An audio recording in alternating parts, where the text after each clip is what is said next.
माझे नाव सानिका प्रशांत पुस्तले. माझ्या शाळेचे नाव महात्मा गांधी विद्यालय गांधीग्राम, तालुका जिल्हा अकोला, महाराष्ट्र. विकसित भारत दृष्टिकोन 2025 अंतर्गत समृद्ध भारत. भारत हा एक कृषीप्रधान देश आहे. भारतात कृषी हा एक प्रमुख व्यवसाय आहे. भारतातील बरेच लोक कृषी आणि त्या संबंधित व्यवसायात गुंतलेले आहेत. त्यासाठी आजच्या आधुनिक काळात शेतीचे स्वरूप हे देखील आधुनिक व्हायला हवे. त्यासाठी कंबाईन हार्वेस्टर, ड्रोन, ट्रॅक्टर इत्यादी साहित्यांचा आपण वापर करायला हवा.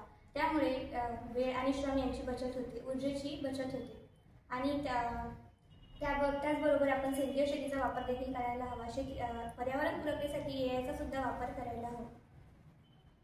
या तंत्रज्ञानामुळे श्रम आणि वेळेची बचत होते. त्यामुळे कमीत कमी वेळेत जास्तीत जास्त काम होते.